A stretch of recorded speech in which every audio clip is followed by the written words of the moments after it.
Welcome to our 8th episode of In the Trenches with Inventors, brought to you by US Inventor. Each week we'll be hearing real-life stories from inventors about how and why their patents were invalidated. I'm Natasha Ruckle, your moderator. First, we'd also like to take a moment to congratulate President Biden and Vice President Harris and wish them well. And we look forward to working more closely with their administration in protecting and promoting the rights of inventors. And we also look forward to working with the new director of the USPTO. Our webcast today will last approximately 60 minutes, and today's notable panelists include Jeff Parker, who won an Emmy for his technology, Juliette Fassett, who sold over $500,000 in just 13 minutes when it appeared on QVC, and David Petite, an incredible inventor who has over 100 patents. Now, they'll be sharing their experiences as inventors and the challenges they faced. We highly recommend you to use the chat feature located at the bottom of your Zoom window so that you may have a dialogue throughout with our panelists. I'd like to introduce your host today. He is the president of the US Inventor organization. Randy Londreno is an inventor with 3 patents. He's a former president and current board member of the Tampa Bay Inventors Council and president of Complete Product Development, a firm that does CAD design, prototyping, and short runs. At US Inventor, Randy works day in and day out with inventors across America, enabling a grassroots effort to restore the rights of inventors across the nation. Randy, what's the role of US Inventor and what's today's goal? I got involved with trying to protect and restore inventors' rights when I discovered, and this is, I was an inventor and most inventors are off working on their projects and they're not necessarily political and they're not certainly lobbyists, right? And they're not in Washington, D.C. But at the same time, large corporations have been working very hard for a number of years to make it so that they don't have to face competition. Well, what competition would they face? Well, what they would face is an inventor with something groundbreaking that he or she can patent and can protect and can then compete with the big guys or perhaps license the product, the invention at a market rate to someone who would compete with them. And of course, they, with all of their political power and their money, would rather not have to face that. And they've worked very hard to reduce our rights through legislation and judicial actions and things like that. And when I first found out that they were doing that, it was an outrage to me. I mean, invention it's like a birthright as an American to be able to invent something, get a patent on it, and do something with it, like the Wright brothers did, like Thomas Edison did, right? This is America. This is a key piece of America. And so unfortunately, some bad legislation and judicial decisions have occurred that have drastically reduced our ability. In fact, in many cases, made it virtually impossible to stop large corporations from just taking what you have invented and patented. And it's all wrong and it's un-American. And we're fighting to change that and to restore the rights that inventors had for a couple of hundred years. And so the purpose of this webcast is to make this issue real to people, not just inventors, but everybody, because this is an issue for all Americans. And in fact, everybody in the world should be aware of and interested in this because they need good patent systems too. So we have, the purpose of this webcast though, is to inform you, to give you the stories of real inventors who have faced the negative changes in our patent system and so you can see exactly what is happening and why we need to change it. Can you tell us a bit about PTAB and why it's problematic? PTAB is the Patent Trial and Appeals Board. Okay, this was created by the America Invents Act of 2011. So it was sold to Congress as an easier, faster, cheaper, but fair alternative to district court in patent disputes. That was how it was sold. What it was or what it became is basically the easiest way for a large infringer to invalidate the patent of an inventor, to invalidate any patent, but it's typically used by large entities to crush smaller entities.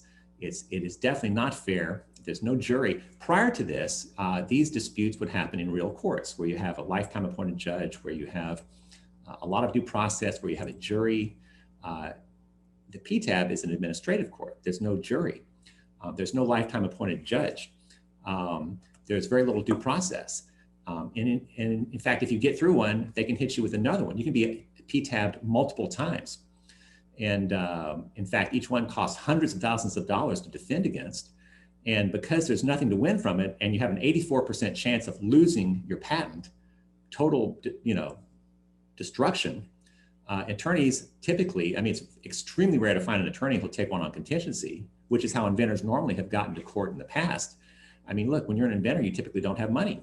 How do you fight the huge corporations who have all the money in the world? Well, this gives them a way to destroy you, and that's what they're doing with it. And it's horrendous. And we're fighting to either somehow make it fair or make it so that we don't have to deal with it. It's so unfair that small companies just don't have the resources to be able to cope and beat a big company like that. I'd like to introduce today's first panelist, Jeff Parker. Jeff Parker is co-founder of several companies, all of which invested millions in research and development and protected those investments by securing patents. Their first company developed semiconductor chips and controls for heating and air conditioning. Remember the thermostat years ago that had a drop of mercury in the tube? Well, Jeff's company replaced that with digital controls. Jeff's second company developed television production cameras and equipment that were all automated. Jeff is an inventor on dozens of patents for those companies, and he had tremendous success and even won an Emmy for his technology that allowed live TV news broadcasts with much smaller crews. Jeff formed ParkerVision to solve a major problem. The basic technology of wireless radio frequency signal generation and reception, called RF transceivers, required significant numbers of components, which made them large, power-hungry, and challenging to achieve good performance. The fundamental architecture of RF transceivers was largely the same as that developed by Marconi over 100 years ago. RF transceivers are at the heart of all wireless products that we use every day, such as smartphones, the many Wi-Fi and Bluetooth products, GPS location systems, and many other wireless devices. Really, quite a lot of our lives. Jeff's group at ParkerVision, with over 100 million of funding in research and development and numerously highly paid engineers, proceeded to reinvent the fundamental architecture for wireless RF transceivers. I'll let Jeff tell us about ParkerVision's breakthroughs, which are representative of the world's largest chip company called the Holy Grail of RF. Now, even though ParkerVision had invested a huge amount of money to create a portfolio of patents for protection, Jeff soon ran into the efforts of vested interests to use the broken patent system against them. Jeff, thank you so much for joining us. Now, before we get into the nitty-gritty, can you briefly tell all of those watching today about yourself and what got you into inventing? Well, thank you, Natasha, and I'm happy to be here. Thanks for inviting me on the program. Ever since I was a kid, I was just always fascinated with looking at the way things work and trying to imagine how could they be improved, how could they be different. My first foray into inventing, I was an aquarium hobbyist. I had fish aquariums when I was a kid and wanted to make those more integral to my life. And so I started developing a coffee table aquarium so they'd become a part of the furniture of my parents' home, and selling them in furniture stores when I was a young teenager. And it just started with, that type of jump in and start building things and trying things. And a hobby ultimately turned into a career when it started to merge with science as I became more educated, and haven't stopped inventing to this day. Although I have to admit, the incentive to invent in the United States today has been pretty crushed by what's happened to our patent system. I never in my 40-year career have seen things as bleak for inventors as they are today. Really terrible. Did you ever have to defend any of your patent rights prior to the negative changes that we've had recently in our patent system? I did. My experience with the patent system started back in the late 70s and early 80s. The first company I was involved in, we developed some of the very first electronic heating, air conditioning controls, those little digital thermostats that Natasha mentioned. And we patented many of the features of those. We spent a lot of money to develop custom semiconductor chips. If you're going to develop a semiconductor chip, you're talking about millions, tens of millions, or even hundreds of millions of dollars in investment. So you better be pretty certain that you can compete. And we had patented these products. We had a joint venture with an air conditioning manufacturer you might know the name of, called Carrier Corporation. And, a little background on that story. Carrier at the time was spending 30, 40 million a year to try to figure out how to bring electronics into their own heating air conditioning controls. We were spending a couple million a year. And candidly, we were contacted by the CEO of Carrier through some circumstances. And we had a meeting with him, and he said, it's amazing to watch this little company in Florida, which is where we were headquartered, outperforming our R&D team with many times the budget we have.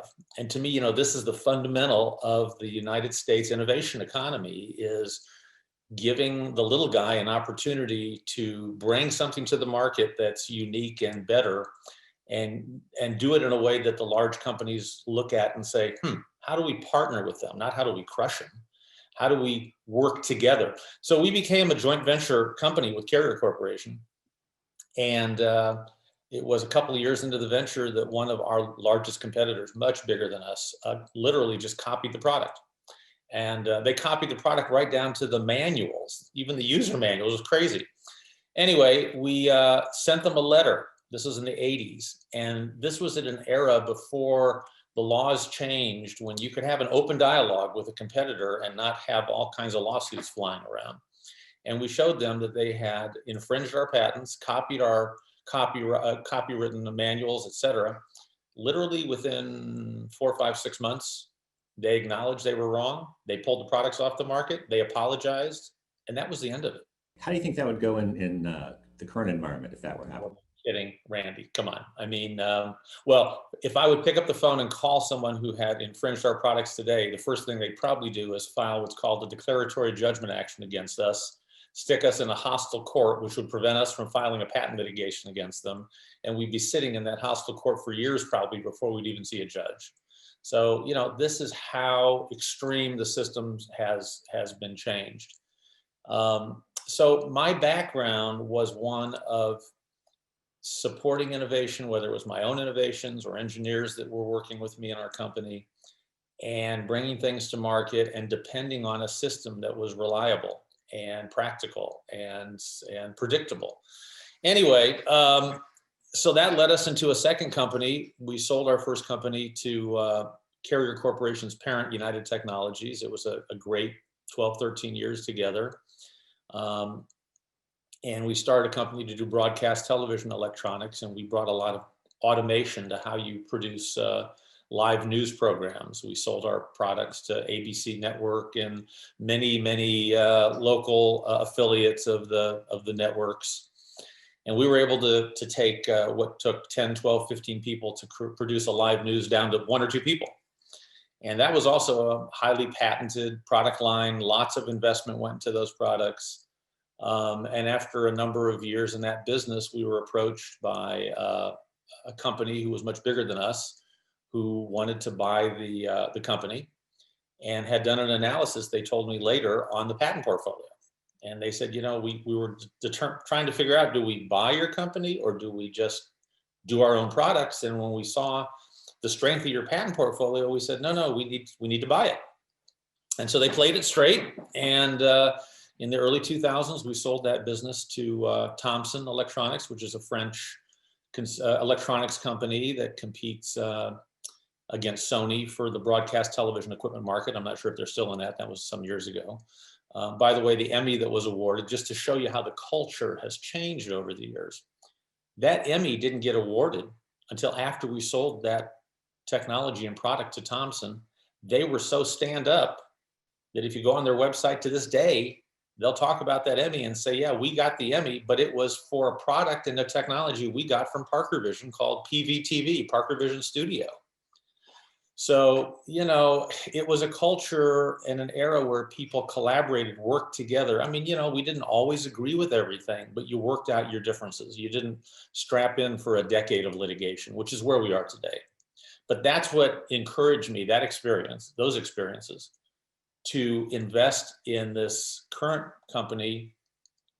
We built a patent portfolio for what I thought, when the invention was brought to practice, how do you take a radio transceiver, which back in the mid to late 90s were many components, I mean, huge physically, and how do you put those into something small, you know, like your cell phone?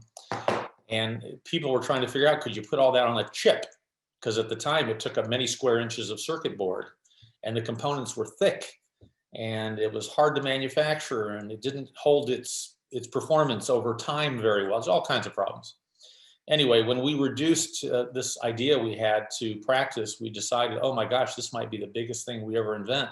And so we spent $20 million just on filing our patents for this invention, actually an area of invention of how do you transmit and receive radio signals and put all that onto a small computer chip. And had we not spent that kind of investment, I would expect our company today probably would be out of business. We would have been muscled out of the business by big tech.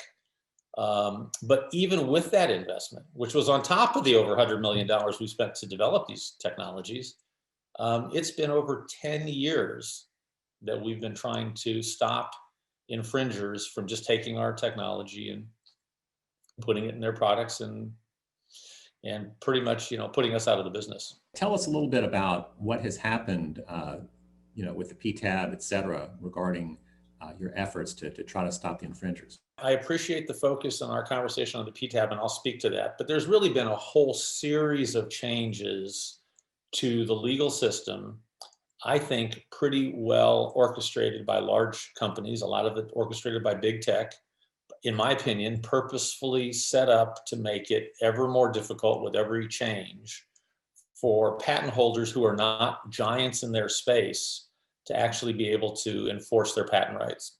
And I think an article that I saw a couple months ago, I want to mention to the audience that I thought was terrific, that people, if they haven't seen it, might want to read.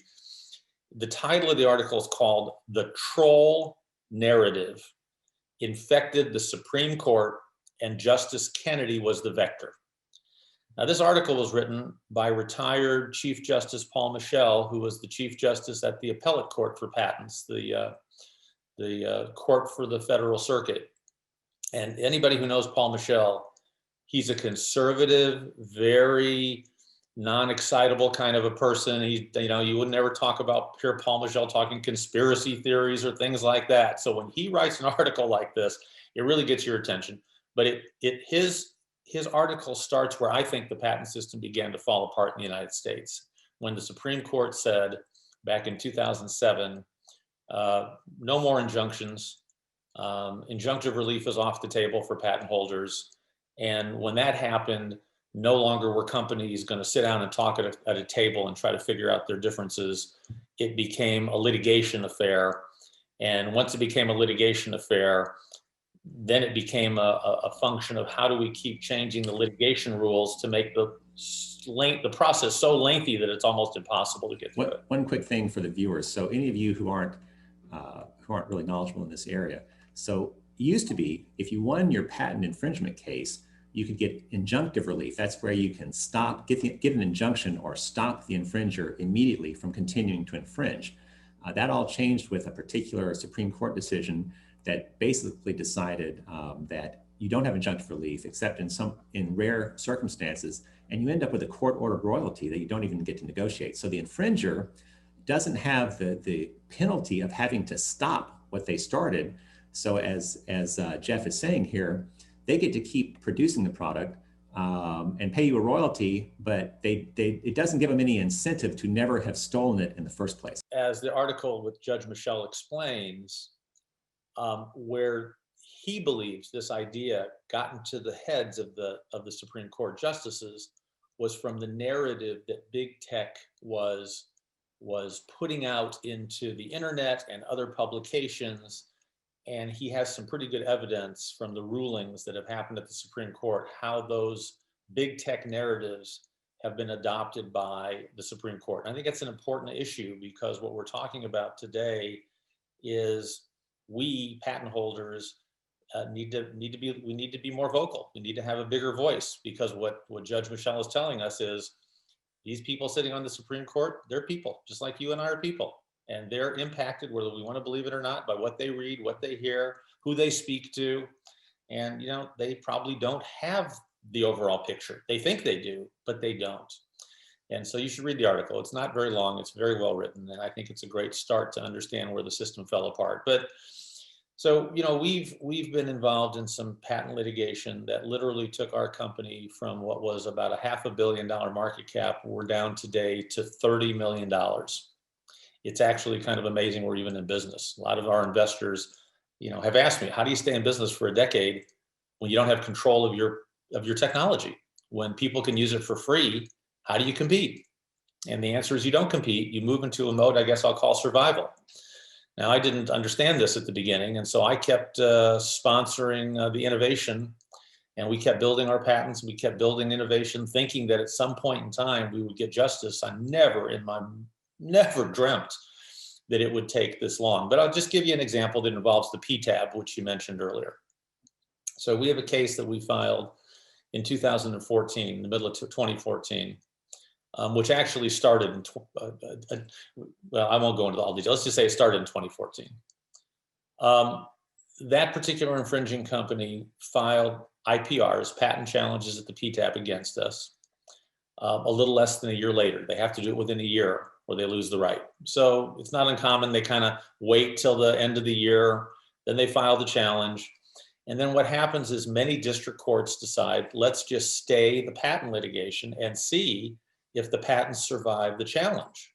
So now you're in a hold mode. Well, in our situation, by the time we got through the PTAB, and then there's an appeal on top of that the challenger gets. And by the time you get through the appeal, we didn't get back to our patent case until late 2018. Now, in our situation, we lost a patent in that challenge, but one of the patents that were challenged was not even instituted for review. You have to show the PTAB that there's a good reason to challenge it. And then another very important patent was instituted, and we ended up winning the challenge on our method claims, which was a pretty big victory because method claims are your broader claims. Well, they challenged that at the appellate court, and we won at the appellate court. So you get all the way through that process. Now you're late in 2018. You go back to the district court. Okay, Your Honor, here's the results. We want to get the case unstayed. Well, of course, the judge hasn't been waiting for you to come back. He's got a case management that he's dealing with all kinds of other cases. So by the time you get back on the calendar and you get things set up, our trial was scheduled for the late part of 2020. So let's just look at that. From the middle of 2014 till late 2020, that's 6.5 years. And that's been delayed until the middle of this year because of COVID. But okay, that's an unusual circumstance. However, then you think to yourself, I got through the validity challenge. So that means I don't have to deal with what's in court, right? We're done with validity on these patents. Oh no, it's up to the district court judge. So in our situation, the infringer has gone back to the court and said, we want to challenge that patent that didn't get instituted for review so that the jury can determine whether it's valid. And even the one that went to the appellate court, which we thought once we got through the appellate court, we're done. We have a rock solid patent. Nope. They have asked, in this case, to be able to produce in front of the jury their views on invalidity for even that patent. So it's become death by 1,000 cuts by a big tech company who's just hoping that, think of it this way. You've got to win every step of the way in these patent litigations. They only have to win one fatal step and you're done. And that's what the game has become. And that's not what the system should be set up to do. It should be set up to find truth and justice. It should be efficient. And it's not set up to do any of that. In addition to all that, I mean, you fortunately are in a position, I know it's been painful, but at least you've been able to fight. Most inventors aren't anywhere near the position you are to be able to fight such a fight. And of course, the system is now in favor and so weighted toward the large entities who are infringers who have the money to fight until you just run out of everything. So I have a question for you. What would be a fair system for infringers who claim that the infringement is actually not valid, that they are the patents are not valid that they're claimed to be infringing? I think what would be a much fairer system, first of all, the IPR challenge at the PTAB. If somebody thinks there's a patent on the books that shouldn't be valid, shouldn't be there, that's not been properly prosecuted, and it should be invalidated, you don't have to wait for an infringement action against you. You should be able to challenge that. That's fine. I have no issue with that. But if you're defending an infringement action in a district court, an Article III court with a lifetime appointed judge and very well vetted ground rules of how litigation works, that court should handle the validity action. Why should there be a separate action outside of that? You know, the law is supposed to be judicial efficiency.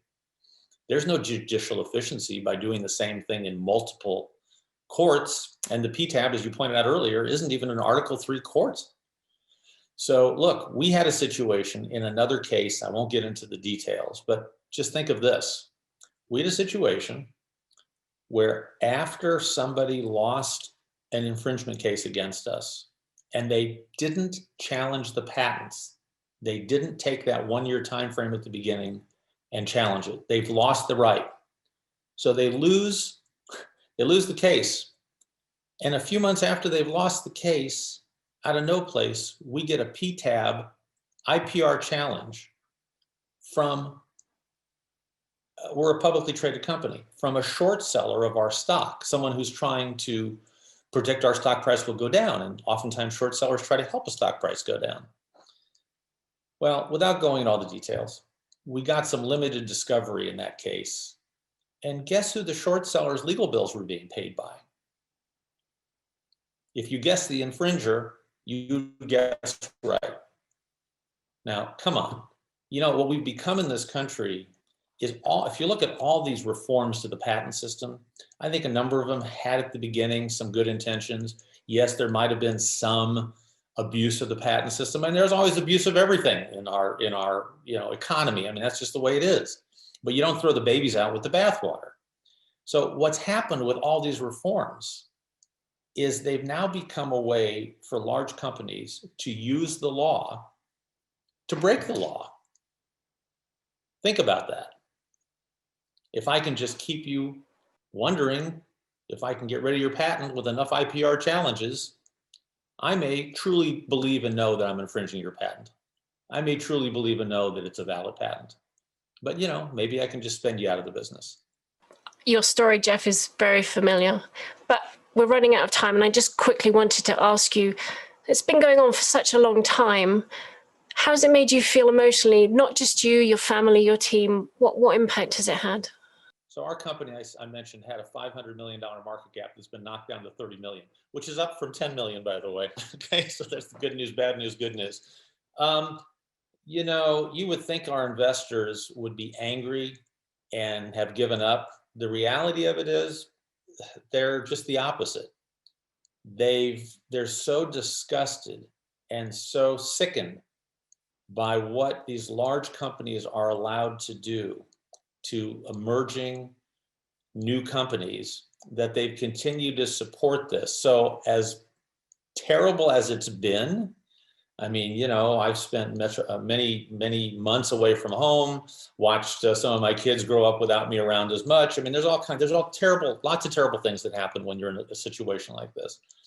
But at the end of the day, you also see some of the best in people who come out of the woodwork to try to help you. So we've been extremely blessed. And I know for a fact that some of the infringing community who we're litigating against have said to some of my litigators, how does this guy stay in business? Well, guys, if you're watching this, let me tell you how we stay in business. They know we're right. They know you're wrong. They know we're ultimately going to get justice here. And, you know, that's the American dream. So unless you're willing to give up on the American dream, you keep going. You know, nobody guaranteed it'd be easy. Nobody guaranteed it'd be fun. It's not easy. It hasn't been fun, but I still believe when I get up in the morning that there is a better day tomorrow than there was yesterday. And so we're going to get justice.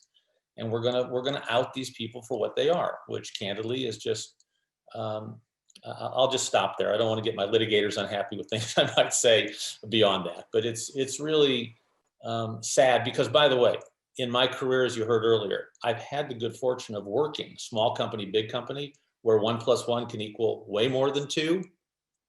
Parker Electronics Carrier Corporation, 1 + 1 there equaled about 10. We overtook Honeywell together in that market segment in about 10 years from nothing. That's what can happen. So I've experienced that. I still want to experience that before I call it a day in my career. And so I'm going to fight this to the end. And I believe the end will be a good ending, or I wouldn't be doing this. Well, US Inventor is fighting there with you. So our intent is to restore those rights. Appreciate what you've been doing, what Josh has been doing. And I'll stop talking so your other guest can get a word in here. So I'll mute. Thank you. Thank you very much, Jeff. Your story is, we too are disgusted with the bad guys, and we are rooting for you. So we believe also in a positive outcome. Thank you so much. Now, I wanted to talk quickly and let you know that we have Josh Malone with us also. He's our resident expert, and he'll be jumping in and joining in the conversation. But I thought I'd quickly mention him before we go on to our next panelist. So thank you for joining us, Josh. So our next panelist is a wonderful lady called Juliette Fassett. Now, Juliette didn't set out to become an inventor, but like a lot of successful inventors, she observed a problem and came up with a great solution. Now, as she was watching various products for holding a tablet while using it in bed or lounging or sitting by the pool, she noticed that all the products had lots of drawbacks. So that's when she came up with a solution that she called Flippy. Now, using limited funds, she got a patent and was selling the product through Amazon and catalogs. And although she wasn't setting the world on fire, she was actually doing okay. And then she got her product on QVC and sold over $500,000 worth of product in just 30 minutes. Power of QVC. Now, seeing her success, a company that also sells on TV jumped onto the product and started selling it without her consent. Let's have a little look at Juliette's wonderful video of her product. Introducing our new Flippy Cubby. Now Flippy is offering an added storage feature to hold all of our must-haves for viewing. Keep your glasses, charger, and earbuds tucked away and organized so you're not searching for them when you need them the most. Our patented design offers 3 viewing angles for binge-watching Netflix, multitasking at your home office, reading an article, or relaxing in the car on that long road trip. Perfect for any iPad, phone, e-reader, game, or cookbook. Its comfortable, soft design is easy to use and wipes clean easily. With the Flippy Cubby, you can spend less time searching for the items you need and more time enjoying the things you love. And honestly, sometimes it's okay to flip out.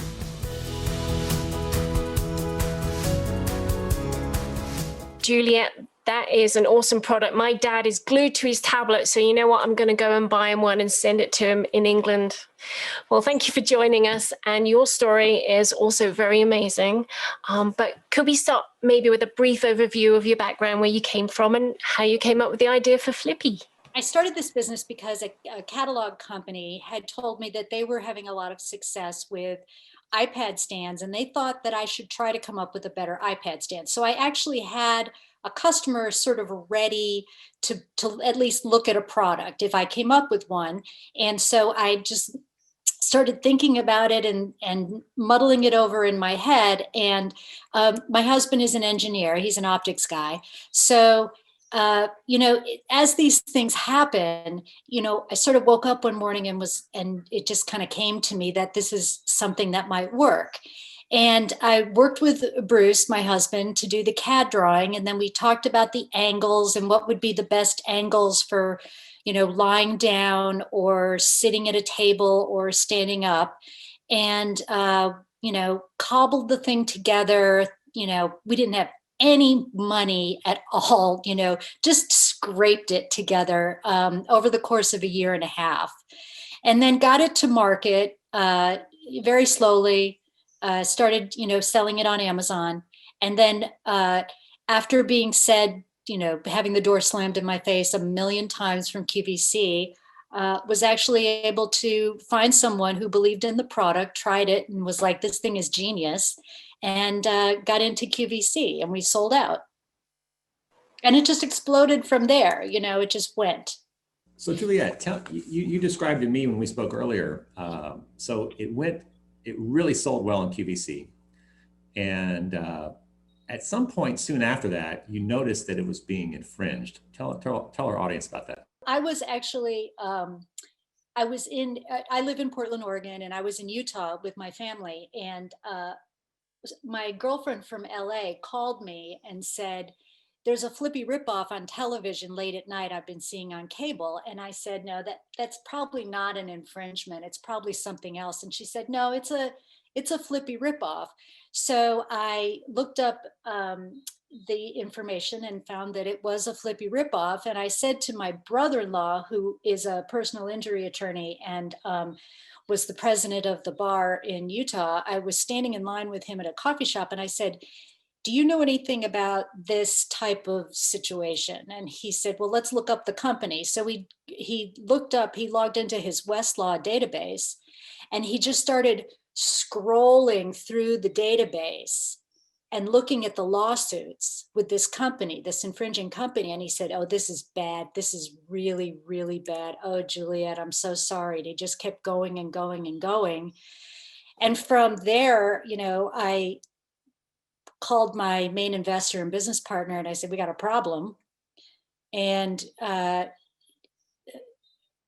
it's just been, you just watch your business melt. I mean, this is a small business, an underfunded small business to begin with, right?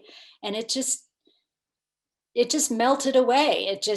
They destroyed our business on Amazon. And then, just a couple months later, it showed up in every Bed Bath & Beyond in the country. And then it was just not too long after that, it was in Walmart and Lowe's and all these other big retailers. And when I would contact the retailers and try to explain to them that I had a patent and this was clearly a ripoff, one of the chief counsel of the chief IP counsel for one of the largest retailers in the country basically told me to stick it.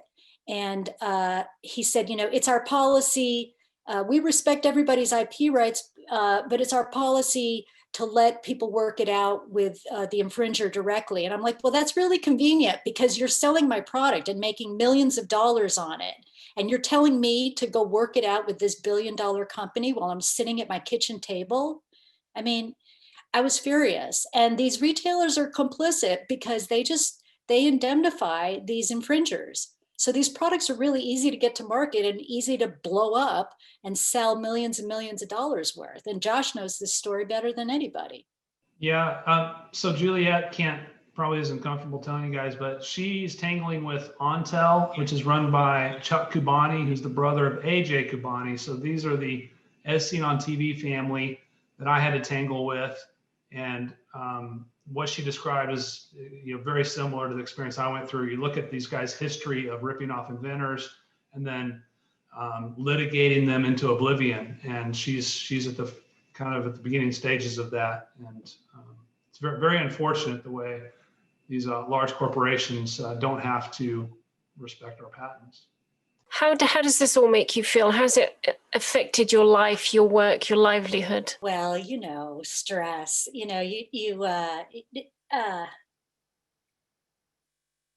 it is so demoralizing. I mean, I'm a pretty sturdy person anyway, having had, I've gone through business failure before. And this is my hit product. This was my hit. And this is the culmination of 30 years of working in consumer products and knowing how to bring things like this to market.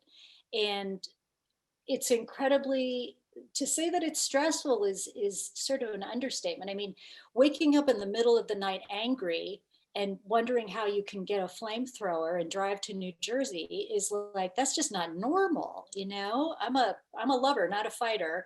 And I like to collaborate with people. And, my business, besides being a really small business, we're trying to do well and do the right things along the way. We have a very nice supply chain.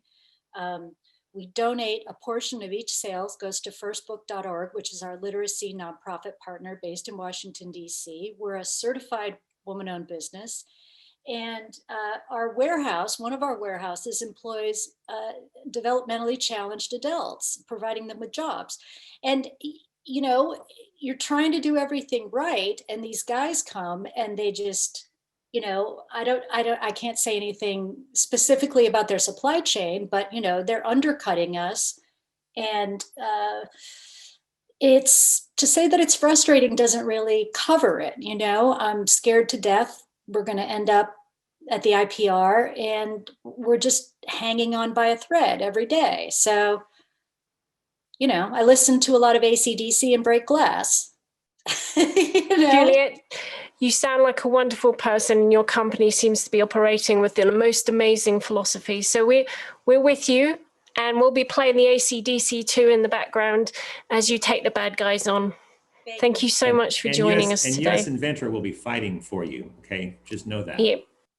Absolutely. We will. We will be right behind you. Thank you. So I want to bring us to our next guest now. And I've been looking forward to talking with David for a while now. David Petite is founder of SIPCO, the Smart IP Company, and NIPEC, the Native American Intellectual Property Enterprise Council. Now, David has, wait for it, over 100 patents relating to wireless technology, an impressive feat. A number of his patents are from the early 1990s and cover fundamental wireless network protocols. His technologies have been licensed to hundreds of companies and have produced very significant royalties.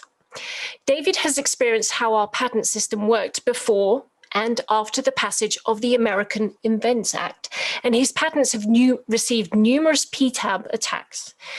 Now, David, as founder and president of NAPAC, the Native American Intellectual Property Enterprise Council, a not-for-profit group, actually supports invention and innovation for the Native American inventors and in the Native American community. David, thank you so much for joining us today. We are really honored that you've taken the time to speak with us and to share your experiences. Now, can we start by maybe hearing your story, who you are, what inspires you to invent, and maybe you can enlighten and motivate the existing and potential inventors watching us today? Thank you so much for such a very kind introduction. I'm very humbled by it.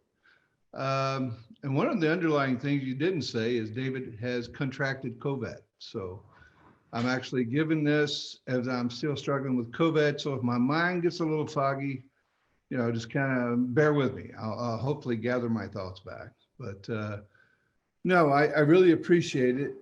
I can really relate a lot to what Jeff was talking about. I started like him way back in the 80s and have seen the culmination of what has evolved with our intellectual property over the years, the different things that have impacted the inventor, the individual inventor, has just been truly, truly incredible through the years that I've been involved, which has been over 30 something years. And somebody asked me the other day, said, if you had to start over and do what you created and develop all those patents you got and licensed them to over 500 companies around the world, do you think you could recreate that today? And I said, absolutely not.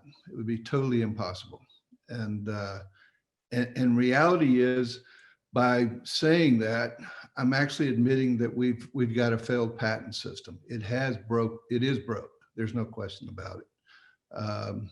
And when you step back and you realize how bad it is, and listening to the stories that Juliet was talking about and seeing Josh and just seeing how people just get trampled over, and you just shake your head and you go, it's just mind blowing that we would destroy such the goose that of the golden egg that really drives the economy for the United States is innovation. And I told somebody the other day, I said, you name me one thing that these big tech companies have created in the last 10 years has been truly disruptive, and I'll eat my hat, because they don't. And as Jeff said, they'll sit back and wait now. Their R&D budgets, they don't really care about anymore. They'll wait for somebody to come out with something and essentially wait, just like buzzards flying over a dead carcass, and fly in and scoop it up. And then it's up to you as an individual inventor, the guy in the garage, the guy that, or the lady that started it on the kitchen table, try to figure out how do you going to sustain a way to fight them off. And that's what we've come to with our patent system today. My patents have been attacked, as you described, on a number of occasions. And I'm actually surprised at the level that the talent that they bring in, with the patent office, the talent that they use for the judges, and the people that make decisions that literally will destroy other people's lives. And you look at their credentials, you just scratch your head. How is this even possible? But my patents have been attacked over the years, and they continue to be attacked. And it's just one of those things that you try to rationalize how a system got so mangled like we're seeing now, and you try to rationalize how do you fix it? And I think we have a problem here, but as Jeff said, and I give him accolades, we just can't give up. It's not easy. And if it was easy, everybody would be doing it. But the problem we got is it's legislative, and we do have the West Coast guys, as I call them, that are leaning on, the lawmakers. And the lawmakers, most of them can't even spell, IP. Most of them don't even have a clue what intellectual property is. And so, it's going to take a big effort on our part to help and try to turn things. And, I really believe, given time, that the system has got to change. You have to be hopeful. But and from where I work and helping the Native American people, the tribe, people that work on the reservations, and trying to help educate them on intellectual property is hard enough. But to explain to them the fact that once you get a patent, that you really don't own it, it's kind of like, I hate to use the word Indian giver, but that's what we're having to go through again. The USPTO gives it to you, but then they take it back. And I have to say this, I spent a lot of time in DC, just like Josh does. And I actually, we had an office there at the USPTO office. My NAPAC organization did for almost 2 years there.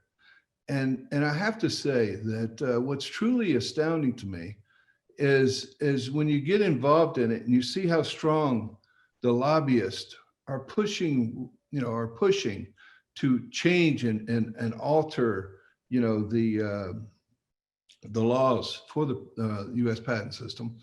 It's amazing to me how little of a voice the independent inventor really has. I mean, it's like the amount of money that's spent by the big corporations, the West Coast guys, is just incredible. It's an incredible amount. And I'll give you an example. One day I was sitting there at a congressional subcommittee hearing, and I was giving my story to a couple of congressional leaders there about me being an inventor, and then me explaining to them what it's like to be an independent inventor and kind of shoestringing everything on your own, and then to have a couple of the how can I say this, the people that work, the interns that work from the congressional leaders, come up to you and say, you got to understand, you being an inventor, just because you invent it doesn't mean you own it. And I'm like, excuse me? And they said, well, just because you come up with the idea, the concept, or the actual innovation, or what you created, you really don't own it. It's the government that owns it. They only give you rights to use it.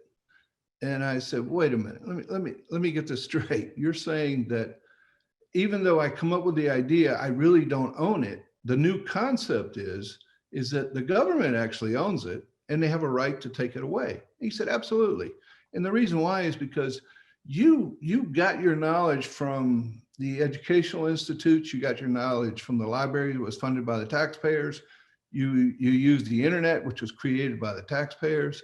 So actually everything you've accumulated is through, the government giving it to you. And I'm like, wow, this is the mentality we have today. And this is the people there working with the lawmakers. And it's really frightening when you hear that and you go, what happened to our constitutional rights? What happened to the inventor rights?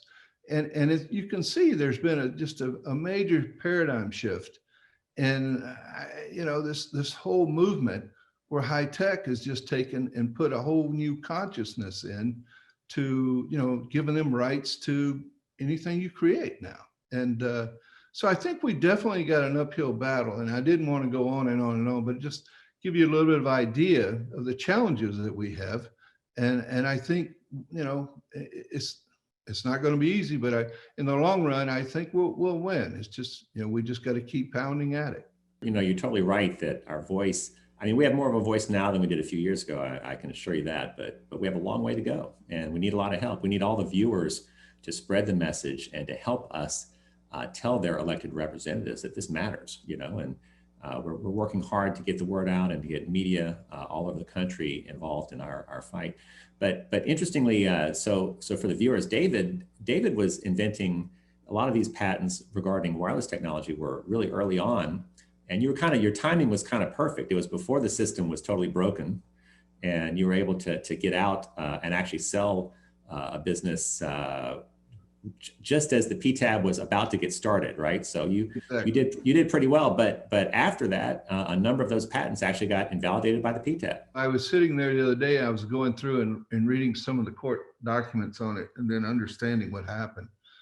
And the case was, we were actually in a big case against Emerson. It's public knowledge. And the company that acquired my patents, they're actually based there in DC now. And what I found truly interesting was that Emerson actually went and engaged a gentleman that I had, they hired him as an expert. And what was really fascinating to me was Emerson, this is how nasty it gets, was that Emerson actually hired an expert that actually came in and did diligence on my technology back when I first created it back in the early 2000s. And I actually have an NDA where he signed it when he was actually coming in as the doing the engineering analysis work on it. They actually hired this guy, who I actually have an NDA on, to be the expert witness to go in and basically start attacking the claims on the patents, which, I said, well, whatever happened to trade secrets? This guy came in and I lifted the skirts. He got to see what I developed. And now they're using him as an expert. This is the way there's no conflict here. You got to be kidding. David, did they talk to you or the examiner about this before they invalidated the patent, or did they just go off of this guy's word?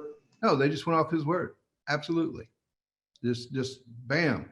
And it was the most, I just couldn't believe it. I'm just standing there looking at it. I'm just shaking my head. I'm like, wow. You're absolutely right. If I had to go and recreate what I did, like I said at the beginning, it's impossible to do it today. I couldn't have done it. And my timing was absolutely perfect. I sold my first company to General Electric, and they bought it right before the American Invent Act. And that's before everything changed. And I tell you, it's truly amazing to see the changes that's happened. But I still go to DC, and I'm still active, and I'm still swinging, and I'm going to continue to swing. I'm looking forward to working with you on that effort. But let's work together and let's make this thing go right. Absolutely. David, I just want to quickly finish off by asking you one question. You have a wealth of experience. What one nugget would you give to the inventors watching today to help them take the right next step to ensure that they get successful products? It's a very complex world we live in today, particularly dealing with the patent rights. I've had some conversations with inventors, and I tell them, you still need to get a patent, you still need to file and get a patent. But if you have a way that you can actually protect certain things under a trade secret, sometimes that's just as strong. But the best advice I can give them is make sure you understand the risk that you have before you go file a patent. I've seen too many times, and I see so many people all the time, particularly from tribal country, where they file a patent and next thing you know, they think they won a lottery ticket, like, okay, where do I collect my $1 billion, And you have to explain to them that the work just starts once you get the patent. And today it's a little more difficult because, you've got to now assess the risk you have as far as the exposure of somebody taking or obtaining your invention and pirating it and selling it. And then you've got to worry about, how you're going to fund, taking the defense measures to protect your ideas. So it's a very complex thing. And so I tell people, make sure you assess your risk. You look at what you're willing to do and what your appetite's going to be, because even though you went around and you passed the hat at a family gathering to help you get the invention to file for the patent, you have to think about what you can do after you obtain the patent in order to protect the patent. So, and I always tell them the best thing to do is of course, look at options, creating, different strategies, file continuation strings, file terminal disclaimers, just do different strategies you can to give you more flexibility in the future. And the way you can leverage your invention and create, a flexible floor for you to expand your ideas. So, but that would be the number one thing, is assess your risk, understand that the world has changed from what it used to be. And a lot of people don't know that. They still go in it blind thinking if you got a patent, and the first time you mention an IPR to them, they look at you and go, what is that? And I say, well, you're going to have at least $250,000 just to get through that IPR. And they look at me like, where do I get, is the government going to give me $250,000 to get through the IPR? And I go, no, they're not. They're actually putting you through the IPR. And they look at you and go, wait a minute, the government just gave me the patent. How in the world are they going to make me make that? That's not right. And I said, this is the way the patent system works now. So I think educating people enough to understand what the risks are is very critical these days. And unfortunately, a lot of patent attorneys are not doing that, or patent agents. They don't really fully educate people. And I see it a lot, a tremendous amount. It's a shame sometimes. Thank you. Those are really very wise words.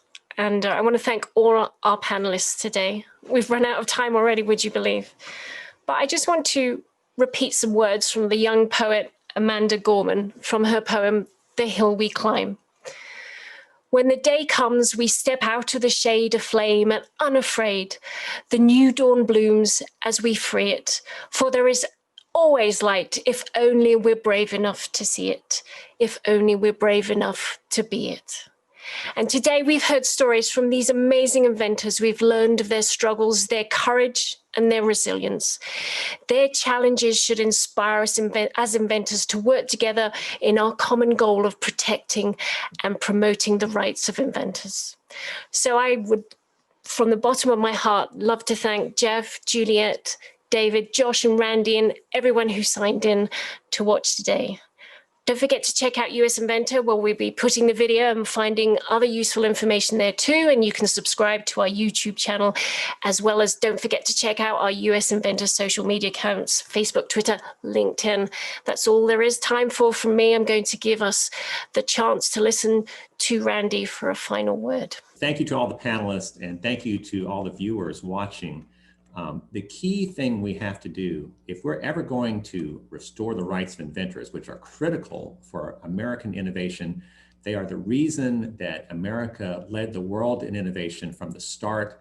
It was totally revolutionary what our founders created with our patent system and the ideals that the common person, in the rest of the world, the common person couldn't own what they created. Well, in America, they could.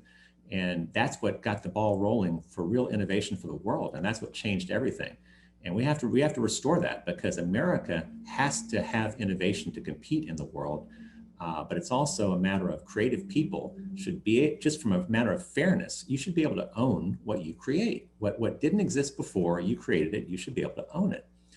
And anyway, for us to win this fight, the key thing we need now is more people aware of this issue and caring about it. I need you, all of you listening, to spread the message. Spread the message, get everyone you know to go to our website, usinventor.org, and sign our Inventor Rights Resolution.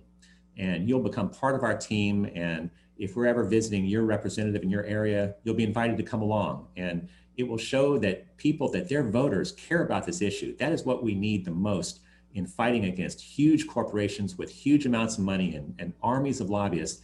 What matters to politicians, in addition to money and lobbyists, what really matters to them is voters. And that's what we can affect, because everybody cares about this issue once they really know about it. So help us with this, sign our resolution, become part of the team, and thank you.